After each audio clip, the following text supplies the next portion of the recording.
میں دکانوں پر اور میلوں پر پابندی لگائیے، یہ جلسوں کے اثرات کو ختم کر رہی ہے، دینی ماحول کو ختم کر رہی ہے۔ بمبئی اور ابھی ہم جے پور میں پرسوں یہ آپ کے 20 تاریخ کے 21 تاریخ کے جلسے میں 20 کے میں جے پور میں تھا، 9:45 پہ جلسہ ختم ہو گیا، کوئی دکان نہیں، شہر ہے، غور کرو، راجستھان کا کیپٹل ہے، میں پروگرام کر کے آیا ہوں، ایک دکان کا انتظام نہیں ہوتا ہے، آپ سے 4 گنا زیادہ بھیڑ تھی وہاں پر جے پور کی سرزمین پر، کیا ان کے جلسے نہیں ہوتے ہیں کیا؟ ہریانہ میں جلسے نہیں ہوتے ہیں کیا؟ مہاراشٹر میں جلسے نہیں ہوتے ہیں کیا؟ کہاں دکانیں لگائی جاتی ہیں، کہاں میلے لگتے ہیں؟ آپ کو ایک رات کا جلسہ کرنے کے لیے میلہ لگانے کی ضرورت کیوں پڑتی ہے؟ اور میلہ اگر لگاتے ہی ہیں تو پھر لڑکے اور لڑکیوں پر پابندیاں کیوں نہیں لگاتے ہیں آپ؟ کیوں ایک ہی دکان پر لڑکے اور لڑکیاں دونوں جاتے ہیں؟ جلسے میں تو آپ الگ انتظام کیے ہوئے ہیں عورتوں کا بیٹھنے کا، بھائی جب جلسوں میں آپ الگ انتظام کر سکتے ہیں تو پھر عورتوں کے لیے لڑکیوں کے لیے آپ الگ دکانوں کا انتظام کیوں نہیں کر سکتے ہیں؟ آپ وہاں آپ مخلوط کریں گے، لڑکے لڑکیاں مل کے سامان خریدیں، اور جلسے میں آپ لڑکے اور لڑکیوں کا عورتوں اور مردوں کا انتظام الگ کریں گے۔ میرے بھائیوں، اگر آپ بازاروں میں الگ نہیں کر سکتے ہیں تو جلسوں میں پھر آپ الگ کیوں کرتے ہیں؟ صاحب جلسہ دینی ہے، جلسہ دینی ہے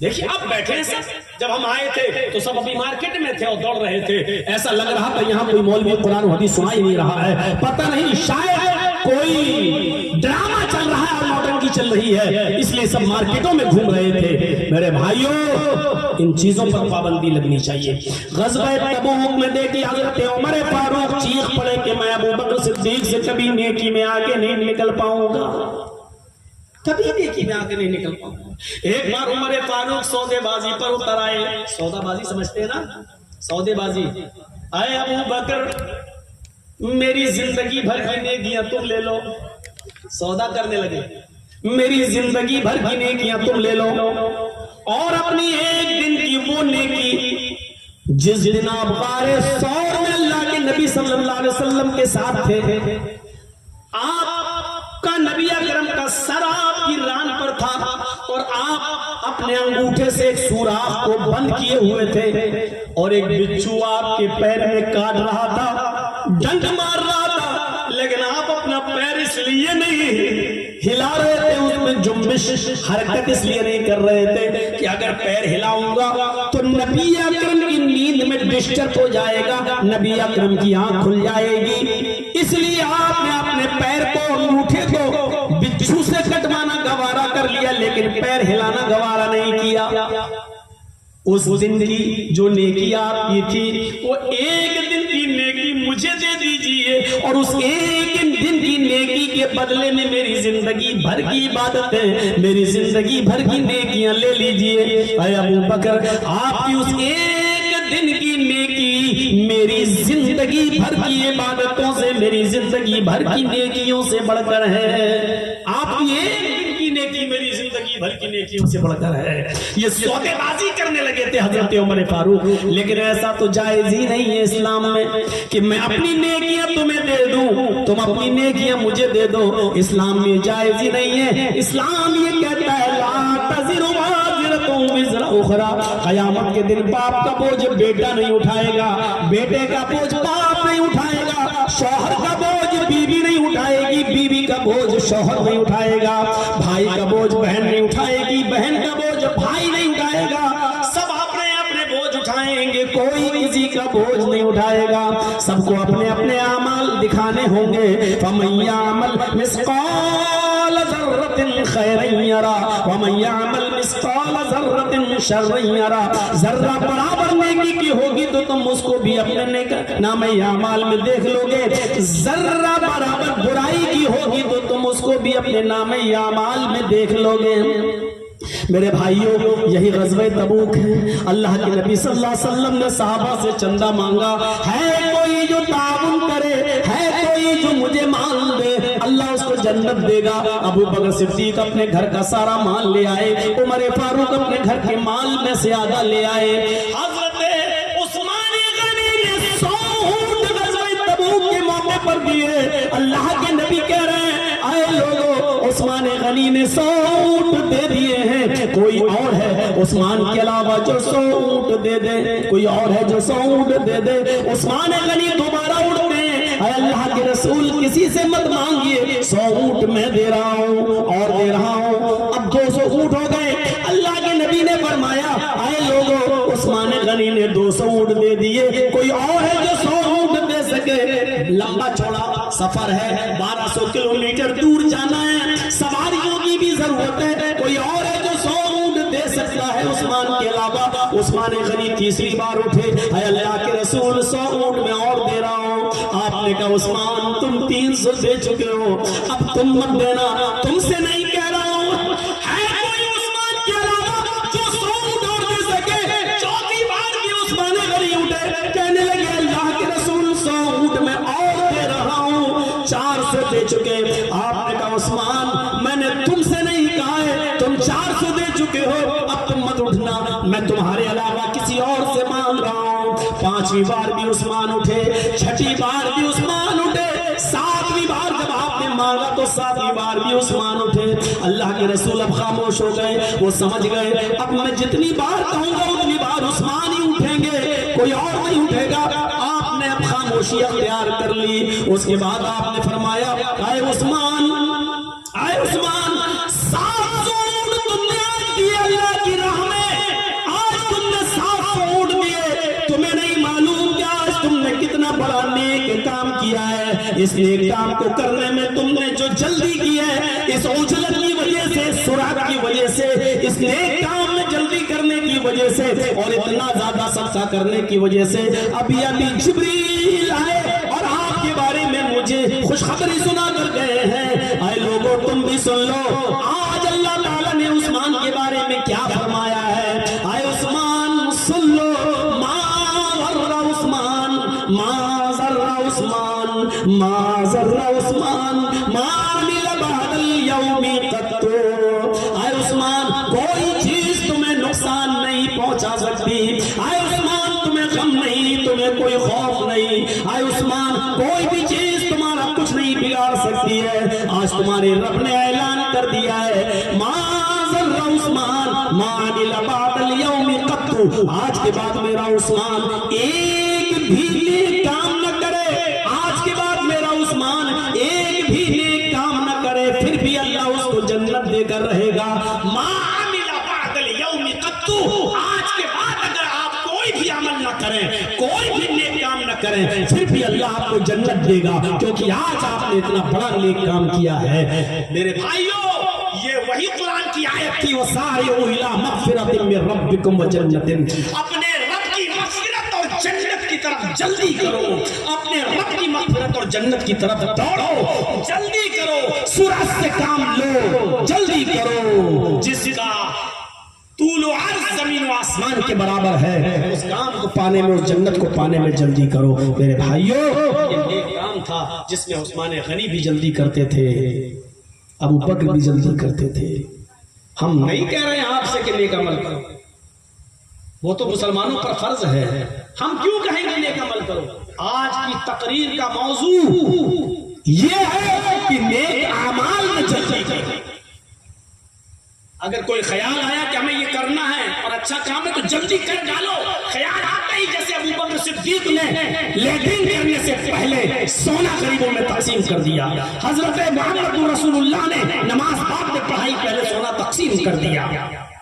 ایسی خیال آئے فوراً نیک کام کر ڈالیے، اس کو چھوڑیے نہیں، چھوڑ دیں گے کل کر لیں گے، پرسوں کر لیں گے، تب تک آپ کو پتہ نہیں کہ آپ زندہ بھی رہو یا نہیں، یا شیطان کہیں آپ کے ارادے کو بدل نہ دے، موڑ نہ دے۔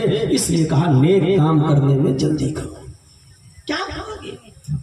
دولت اتنی کماؤ جتنی ضرورت ہے، یہ شادیوں میں لمبے چوڑے جہیز یہ ہم نے خود پالے ہیں، ورنہ شریعت نے نہیں کہا ہے کہ جہیز دو، شریعت نے نہیں کہا، شریعت نے تو نکاح کو بہت آسان بنایا ہے۔ ہم نے اور آپ نے پیسوں کے خرچ میں شادیاں بھی مہنگی کر دی ہیں، لڑکی والوں کے لیے مصیبتیں کھڑی کر دی ہیں آج، لیکن دولت مندوں، دولت سکون نہیں دیتی ہے، دولت سکون نہیں پہنچاتی ہے۔ اگر دولت سے سکون ہوتا تو آج کتنے ماں باپ ایسے ہیں، کتنے ماں باپ ایسے ہیں کہ جن کی اولادیں 10-10 سال سے اور 15-15 سال سے ودیشوں میں کام کر رہی ہیں اور جنہوں نے اپنی اولاد کی شکل نہیں دیکھی. اولاد پیسہ کمانے میں لگی ہے لیکن اولاد کو باپ کا چہرہ نصیب نہیں ہو رہا ہے دیکھنا. باپ جس نے اپنے بیٹے کو پیدا کیا، پالا، پوسا، پڑھایا، لکھایا، ودیش بھیجا اور ودیش میں بیٹا جا کر جم گیا، اس باپ کے کلیجے سے پوچھو جو 2-2 سال اور 3-3 سال اور 4-4 سال سے اپنی اولاد کی شکل نہیں دیکھتا، پیسے سے کہاں سکون ہے.